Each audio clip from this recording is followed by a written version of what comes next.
Ver a Deus sorrir pra mim, isso me faz tão feliz. Olá, irmãos e amigos, estamos juntos mais uma vez para o nosso café com Deus. Meu nome é Edivaldo José e hoje gostaria de compartilhar mais uma meditação baseada na carta de Paulo aos Gálatas, capítulo 4, versos 24 ao 31. Assim diz a palavra do Senhor. Isto é usado aqui como uma ilustração. Estas mulheres representam duas alianças. Uma aliança procede do Monte Sinai e gera filhos para a escravidão. Esta é Agar. Agar representa o Monte Sinai na Arábia e corresponde à atual cidade de Jerusalém, que está escravizada com os seus filhos. Mas a Jerusalém do Alto é livre e é a nossa mãe, pois está escrito: regozije-se, ó estéril, você que nunca teve um filho, grite de alegria, você que nunca esteve em trabalho de parto. Porque mais são os filhos da mulher abandonada do que os daquela que tem marido. Vocês, irmãos, são filhos da promessa, como Isaque. Naquele tempo, o filho nascido de modo natural perseguiu o filho nascido segundo o Espírito. O mesmo acontece agora. Mas o que diz a Escritura? Mande embora a escrava e o seu filho, porque o filho da escrava jamais será herdeiro com o filho da livre. Portanto, irmãos, não somos filhos da escrava, mas da livre. Nesse momento, Paulo passa a explicar o que ele disse anteriormente nos versos 21 a 23, dizendo que o que ele está fazendo é uma comparação, ou trazendo uma ilustração. Sendo Agar uma escrava, quando teve filhos, deu à luz no estado de escravidão. Essa história você encontra no livro de Gênesis. A partir do capítulo 16, você já pode observar. Conforme as leis antigas, para que um homem fosse livre, ele tinha que nascer de pais livres. Sendo Ismael, nesse caso, escravo, ele não poderia herdar com o filho da promessa. Aí temos a razão da ilustração que Paulo está usando para ensinar sobre a importância da liberdade em Cristo. E como a lei foi promulgada, ratificada no Sinai, dada no Sinai, terra dos descendentes de Ismael, e como também a lei só pode produzir escravos no sentido espiritual, pois ninguém conseguiu obedecer à lei integralmente, Paulo então disse que esse fato histórico é uma alegoria, uma ilustração, e ligou Agar ao Monte Sinai e a Jerusalém terrestre, a Jerusalém que era a capital do Estado de Israel, do reino de Israel naquele momento e ainda é hoje, que é escrava com seus filhos, pois naquela ocasião Jerusalém estava sob o domínio romano.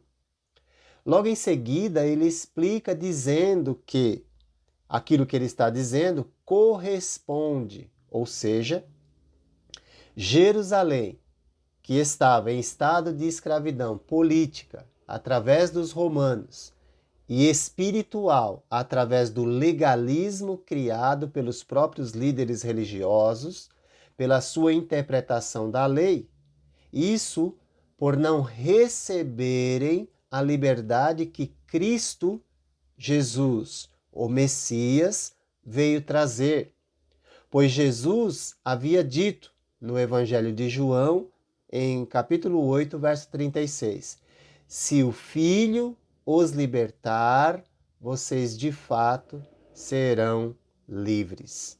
Ou seja, Jesus está trazendo uma liberdade não política, mas sim uma liberdade religiosa, uma liberdade interior a qual eles rejeitaram. Eles queriam liberdade política. Quanto a Jerusalém, como mãe, Paulo vai dizer, mas a Jerusalém do alto é livre e é a nossa mãe, a mãe dos cristãos. Isso pode significar que os cristãos já são cidadãos da Jerusalém celestial, pertencentes à família de Deus. Conforme vemos em Filipenses 3:20, onde está escrito: a nossa cidadania, porém, está nos céus, de onde esperamos ansiosamente um Salvador. E certamente, isso está em sintonia com o que nós podemos ler na carta aos Hebreus, capítulo 12, verso 22, que diz: mas vocês chegaram ao Monte Sião, a Jerusalém celestial, à cidade do Deus vivo. Então, assim, nós afirmamos que, enquanto Agar gerava filhos para a escravidão, Sara, esposa de Abraão, gerava milagrosamente filhos livres, correspondente à Jerusalém celestial. Ou seja, a Jerusalém que é do alto, não daqui da terra. Naturalmente, é uma referência à Igreja de Jesus Cristo, comprada com o seu próprio sangue.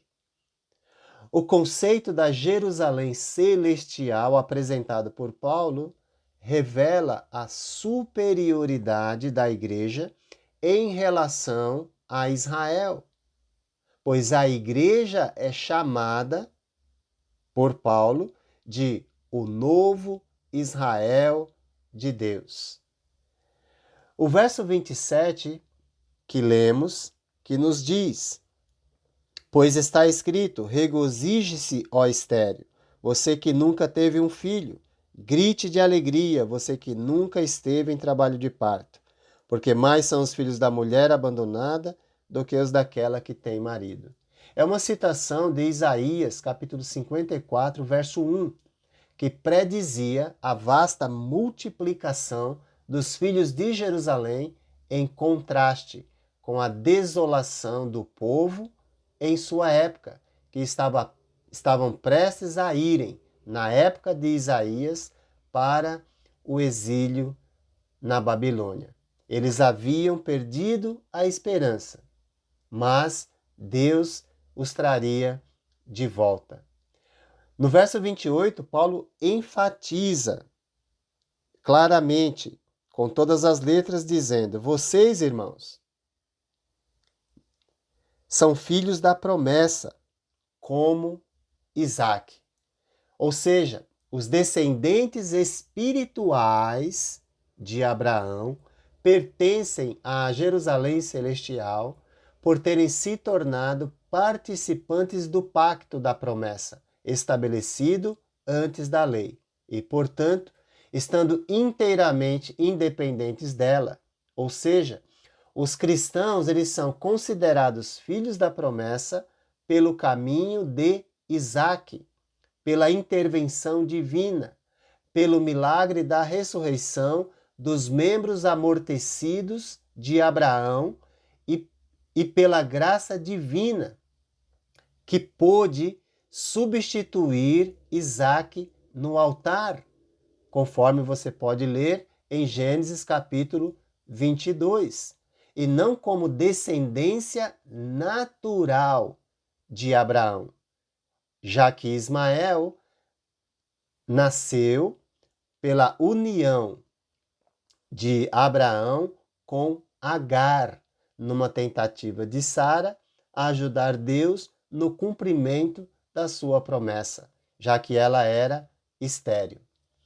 A profecia de Isaías previa a inclusão dos gentios, que somos nós, gentios, todo aquele que não é judeu, na igreja de Deus. Então, Isaías já previa isso, que os gentios seriam incluídos na igreja de Deus como filhos de Abraão pela fé, pois Deus disse que através dele, Abraão, abençoaria todas as famílias da terra, o que você pode confirmar em Gênesis 12, de 1 a 3. É por isso que estamos aqui, porque Deus cumpriu as suas promessas. E nos versos 29 ao 31 do trecho que lemos da carta aos Gálatas, Paulo, a respeito dos filhos da escrava e os filhos da livre, naquele momento, ele nos lembra, porque ele comparou a zombaria que o filho da escrava, Agar, fez a Isaque, registrado em Gênesis capítulo 21, de 8 a 10, que diz: o menino cresceu, Isaque, e foi desmamado. No dia em que Isaque foi desmamado, Abraão deu uma grande festa. Sara, porém, viu que o filho que Agar, a egípcia, dera a Abraão, estava rindo de Isaque. E disse a Abraão: livre-se daquela escrava e do seu filho, porque ele jamais será herdeiro com o meu filho Isaque. E com pesar, Abraão precisou mandar a escrava e seu filho embora, com provisões. Então, Paulo só está pegando aquela história, comparou aquele momento com a perseguição dos judaizantes aos cristãos na Galácia. Aqueles que tentam a todo custo mudar a simplicidade do evangelho, da sã doutrina, estão como os legalistas do passado. Hoje, podemos observar que todos os mortais que não recebem os benefícios da graça de Cristo, sendo pervertidos, sendo vencidos pelo pecado, servem de agentes de perseguição contra os piedosos. De que lado você está? Da liberdade em Cristo ou da escravidão do pecado? Esta lição mostra-nos o contraste entre o antigo e o novo pacto, entre Israel e a igreja como povo de Deus. Enquanto Israel é de baixo, a igreja é de cima. Enquanto aquele se identifica com a Jerusalém terrestre, esta identifica-se com a Jerusalém celestial. Enquanto esta é doadora da vida, aquela é doadora da escravidão e da morte. Por isso perguntamos: de que lado você está? Da liberdade em Cristo ou da escravidão do pecado? Que Deus te abençoe e que você faça a escolha certa, pois somos filhos da livre e não da escrava. Eu vi Deus a sorrir, dando